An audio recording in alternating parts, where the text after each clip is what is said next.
Hello students, आप लोग कैसे हैं। आई होप कि आप लोग अच्छे होंगे। मैं जितेंद्र सर आप लोग को एकता स्टडी सेंटर में स्वागत है। आप सभी लोग आज क्लास टेंथ का मैथ पढ़ेंगे। Pair of linear equation in two variable, दो चर वाले रैखिक समीकरण, जो कि हिंदी मीडियम है और NCERT पर आधारित है। आप लोग इसे अच्छे से पढ़ें और समझें। पूरा वीडियो ज़रूर देखिएगा, तब कुछ समझ में आएगा। और लाइक और सब्सक्राइब ज़रूर करें। तो सबसे पहले कुछ बेसिक जानते हैं। ये बेसिक, खास करके बेसिक जानना ज़रूरी है। आप लोग 9th क्लास में पढ़े होंगे एक चर वाले रैखिक समीकरण। एक चर वाले रैखिक समीकरण, तो पहले हम बता देते हैं एक चर वाले रैखिक समीकरण, उसके बाद बताते हैं आप लोग को दो चर वाले रैखिक समीकरण। तो जानते हैं एक चर वाले रैखिक समीकरण। एक चर वाले रैखिक समीकरण पहले एक चर वाले रैखिक समीकरण में क्या जानते हैं? इसमें हम यही जानते थे, इसमें एक घातीय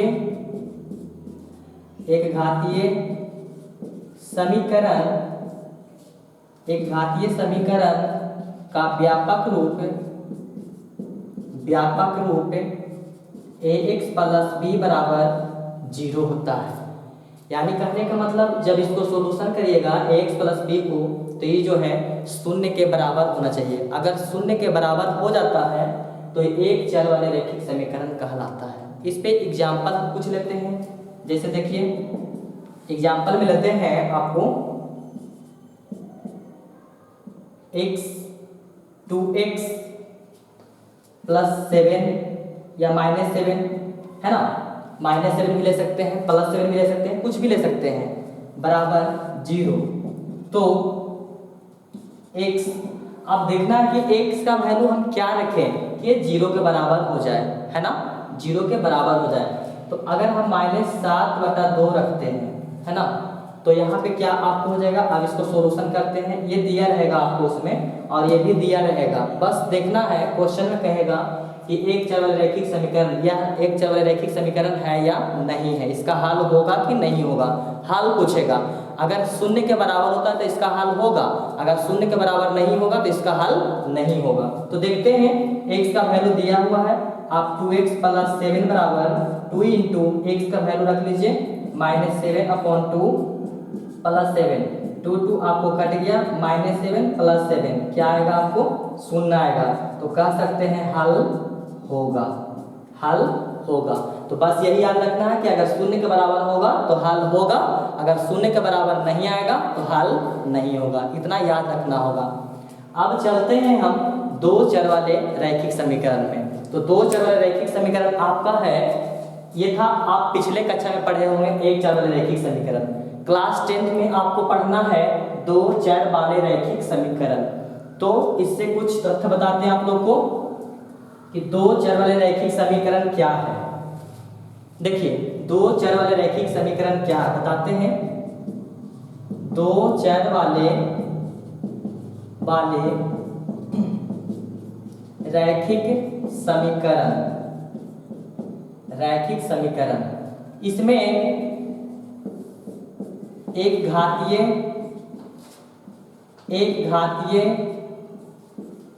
समीकरण का व्यापक रूप ax प्लस b बराबर 0। अब इसमें कह सकते हैं कि x का वैल्यू कोई अंक दिया रहे या y का वैल्यू दिया रहे, तो इसमें सॉल्यूशन करना होता है। जैसे कि इस पे एग्जांपल लेते हैं हम, suppose that x plus y बराबर आपको 7 है। तो पूछता है कि इसके हलों की संख्या कितना होगा, है ना। तो तो जब इस तरह के क्वेश्चन आता है तो इतना दिमाग में बैठा लीजिएगा कि हलों की संख्या जो होता है अनगिनत होता है, क्योंकि प्राकृतिक संख्या के बारे में हम आप लोग को भाग 1 में बताए थे कि प्राकृतिक संख्या क्या है। आप लोग भाग 1 को जाकर देख लीजिएगा क्लास 9th का वीडियो में, ठीक ना। तो ये जो है अगर सपोज डेट x बराबर हम 1 रखते हैं तो y का वैल्यू मेरा क्या निकलेगा, यहाँ पे रख लीजिए 1 प्लस y बराबर 7, तो y बराबर हो जाएगा 7 माइनस 1 हो जाएगा 6 हो जाएगा। इसी प्रकार से x बराबर 2 रखते हैं, तो जब x बराबर 2 रखेंगे तो क्या हो जाएगा 2 प्लस y बराबर 7 माइनस 2 बराबर क्या आएगा 5 आएगा। इसी प्रकार से अगर हम x बराबर 3 रखते हैं तो y बराबर क्या आएगा 3 plus y equal 7, y equal हो जाएगा 7 माइनस 3 4 हो जाएगा। अगर हम रखते हैं 4 रखते हैं तो 4 प्लस y इक्वल 7, y बराबर 7 माइनस 4 क्या हो जाएगा 3 हो जाएगा, डैश डैश डैश। इसी प्रकार से हम करते चले जाएंगे। तो कह सकते हैं इसका अनेक हल होगा, इसका हल अनगिनत होगा, है ना, अनगिनत होगा, अनगिनत होगा, इसका हल अनगिनत होगा। तो आप लोग वीडियो को रोक के अच्छा से आप लोग एग्जाम्पल को भी समझ सकते हैं और साथ साथ में ये जानना जरूरी है, क्योंकि आपको बेसिक जानना जरूरी है। बहुत से ऐसे होते हैं कि बेसिक को ठीक से नहीं सीख पाते हैं और चैप्टर स्टार्ट कर लेते हैं, तो इससे बहुत प्रॉब्लम और परेशानी होता है। इसलिए आप लोग बेसिक जरूर सीखें, ठीक है, बहुत अच्छे तरीका से। अब चलते हैं आप लोग को, देखिए यहाँ पे आप जैसे मान लीजिए a1x plus b1y plus c1 बराबर 0 है ना, और a2x plus b2y plus c2 बराबर 0 के लेखा चित्रीय हलों की शर्तें। तो इसमें आपको कुछ नहीं, आपको इसमें दिया हुआ ए भी रह सकता है कि ए, यहाँ पे A B C D E F है ना, तो इससे आपको टेंशन लेने की कोई बात नहीं है। आप इसको मान लीजिए A1 B1 C1 A2 B2 C2 है ना। बहुत से विद्यार्थी को टेंशन होता है कि A1 B1 C1 ये कहाँ से आ गया। बहुत से प्रकाशन ऐसे होते हैं जो कि उसको याद ठीक से करने में डिफिकल्ट कर देते हैं और उनका लिखावट कुछ अलग होता है। जैसे इसको लिख देता है ax dy और c लिख दिया, और उसके बाद लिख देगा इसको dx लिख देगा, उसके बाद ey लिख देगा और इसको लिख देगा क्या f लिख देगा, जिससे कि उसको प्रॉब्लम होता है और याद करने में कठिनाई होता है। तो हम सबसे अच्छा और सिंपल तरीका आप लोग को लिख दिए हैं, याद करने में कोई दिक्कत परेशानी नहीं होगा। अब इससे रिलेटेड 3 बातें जरूर जानिएगा। आप अगर 3 बातें जानते हैं तो आपको 2-4 वाले रैखिक समीकरण में पूरा ऑब्जेक्टिव बनाने में कोई नहीं रोक सकता है और पूरा सहयोग मिलेगा। ये 3 बात जरूर याद रखिएगा। जब 2-4 वाले रैखिक समीकरण पढ़ते हैं तो 3 बात को जरूर याद रखिएगा। वो 3 बात क्या क्या है। पहला पॉइंट आपको है, यदि एक दूसरे के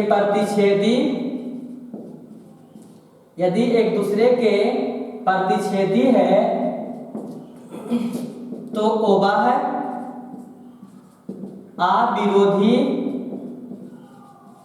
अविरोधी युग में होता है, अविरोधी युग में होता है जो कटान बिंदु के भुज कोटि से प्राप्त होता है। दूसरा बात आप याद रखिएगा, यदि एक दूसरे के समांतर है तो वह विरोधी युग्म होता है, विरोधी युग्म होता है। और तीसरा पॉइंट है, यदि एक दूसरे के संपाती, यदि एक दूसरे के संपाती हो तो वह है आश्रित युग्म होता है, आश्रित युग्म होता है। अब इस 3 पॉइंट को हम अच्छे तरीका से आप लोग को हम समझा देते हैं, ठीक है। इस 3 पॉइंट को हम अच्छे तरीका से समझा देते हैं जिससे कि आपको कोई प्रॉब्लम ना हो, ठीक है, जिससे कि कोई आपको प्रॉब्लम ना हो। सबसे पहला पॉइंट हम आप लोग को बताएं कि एक दूसरे के प्रतिच्छेदी होता है ना, इस तरह से प्रतिच्छेदी रहता है तो एक दूसरे के प्रतिच्छेदी होता है तो उसको कह सकते हैं अविरोधी। अविरोधी संगत हल निकलता है, अविरोधी को हम लोग अद्वितीय हल के नाम से भी जानते हैं, ठीक है। अगला पॉइंट जो लिखेगा ना उसमें हम बता देंगे। तो अद्वितीय हल भी कहेगा निकालने के लिए कि समीकरण दे देगा, कहेगा इसका अद्वितीय हल निकाले, तो उसको कह सकते हैं आप लोग, बस इतने याद रखिएगा, अविरोधी होता है और हलों की संख्या उसका कितना होता है, 1 होता है। और उसके बाद दूसरा पॉइंट में आइए, यदि एक दूसरे के समांतर है, यदि एक दूसरे के समांतर है तो विरोधी युग्म कहलाता है और विरोधी युग्म के कोई हल नहीं होता, यानी कि शून्य होता है। उसके बाद यदि एक दूसरे के संपाती हो तो वह जो है आश्रित युग्म कहलाता है, यानी कि आश्रित युग्म का हलों की संख्या अनगिनत होता है। क्या होता है, अनगिनत होता है। तो आप लोग इसे स्क्रीनशॉट ले लें, नहीं तो वीडियो को रोक रोक के लिखते चले, है ना। अब अगला पॉइंट चलते हैं, आप लोग आराम से लिखिएगा, लेकिन हाँ वीडियो जब चालू करिएगा तो आप लोग कॉपी कलम लेकर जरूर बैठिएगा। इससे क्या होगा कि आपको भी फायदा होगा और जब शेयर करिएगा तो एक दूसरे को भी फायदा होगा। अपने दोस्तों को भी शेयर जरूर करिएगा।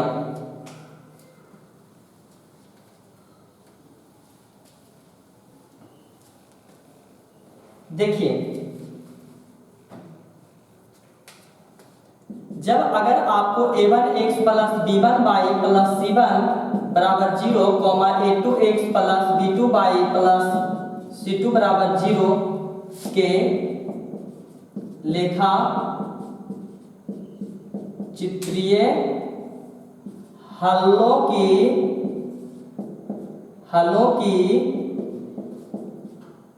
शर्तें कहेगा, ठीक है, हलों की शर्तें कहेगा तो कुछ नहीं करना है, यहां ले लेते हैं हलों की शर्तें, हलों की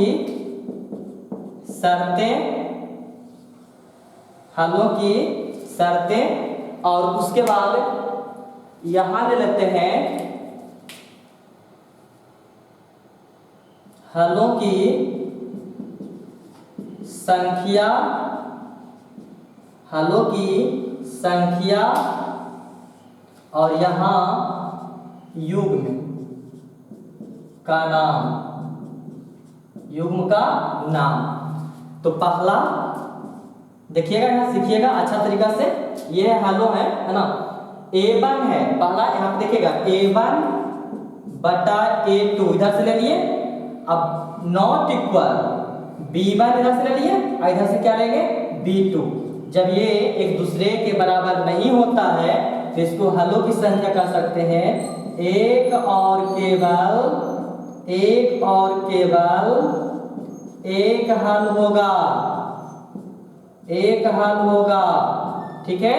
और युग्म का नाम जानते हैं क्या हो जाएगा, युग्म का नाम हो जाएगा अविरोधी युग्म हो जाएगा, और इसे हम लोग संगत भी कह सकते हैं, और इसे हम लोग अद्वितीय बोले थे कि अभी लिख देंगे, ठीक है, याद रखिएगा। अद्वितीय हल भी कहेगा तो इसी को कहता है। उसके बाद दूसरा आपको है a1 बटा a2 इक्वल b1 बटा b2 इक्वल c1 बटा c2। तो जब a1 बटा a2 इक्वल b1 बटा b2 इक्वल c1 बटा c2 के रूप में दिया रहेगा तो इसको कहिएगा अनगिनत हल होगा, अनगिनत हल। और युग्म क्या हो जाएगा? आश्रित युग्म हो जाएगा, आश्रित युग्म, आश्रित युग्म हो जाएगा। और इसे भी हम लोग संगत बोलते हैं, आश्रित युग्म को भी क्या बोलते हैं? संगत बोलते हैं। और इतना याद रखिएगा जरूर, हमारे चैनल का नाम है एकता स्टडी सेंटर। यूट्यूब पर जाएं और टाइप करें एकता स्टडी सेंटर और अच्छी तरह से आप लोग वीडियो को देखें। सभी क्लास का वीडियो, मैथ का, साइंस का या जनरल कंपटीशन का, रीजनिंग हो या मैथ हो, सभी आपको लोड कर दिया जाएगा। आराम से आप लोग देखें और वीडियो को रोक रोक कर आप लोग कॉपी में भी नोट करें। उसके बाद तीसरा चलते हैं, तीसरा पॉइंट है आपको a1 बटा a2 बराबर b1 बटा b2 नॉट इक्वल c1 बटा c2। जब इस प्रकार से दिया रहेगा तो इसको आप कह सकते हैं कोई हल नहीं होगा, कोई हल नहीं है, कोई हल नहीं है, यानी हलों की संख्या इसका क्या हो जाएगा? कोई हल नहीं है। उसके बाद हो जाएगा, यहां से हम चिन्ह तीर देंगे, यहां से ऐसे, ताकि कुछ प्रॉब्लम ना हो। ये इधर से हो गया इसके सामने, इसके सामने हो गया ये, और ये हो गया इसके लिए, और ये हो गया इसके लिए, और यहाँ पे हो जाएगा विरोधी, विरोधी युग्म। और साथ ही में इसको कह सकते हैं असंगत, असंगत, है ना।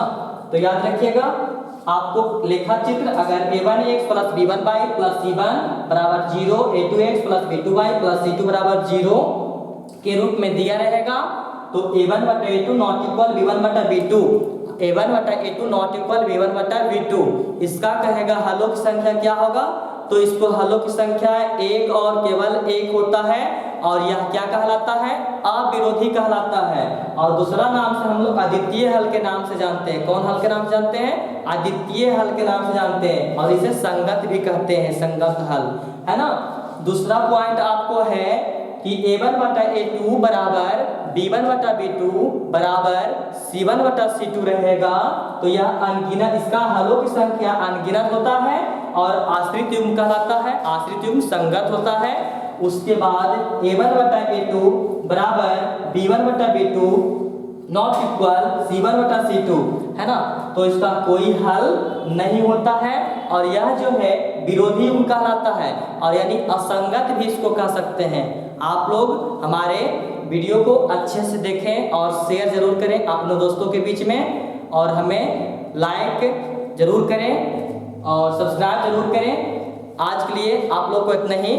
अब मिलते हैं अगले भाग 2 में। ये आपका 2 चर वाले रैखिक समीकरण का बेसिक क्लास था, ये बेसिक क्लास था क्लास 10th के लिए, 2 चर वाले रैखिक समीकरण। अब मिलते हैं 2 चर वाले रैखिक समीकरण के लिए क्वेश्चन में अगले भाग में। अगले भाग आपको पार्ट 1 जल्द ही आपको जारी कर दिया जाएगा, उसे जरूर देखें और लाइक और सब्सक्राइब करें। धन्यवाद।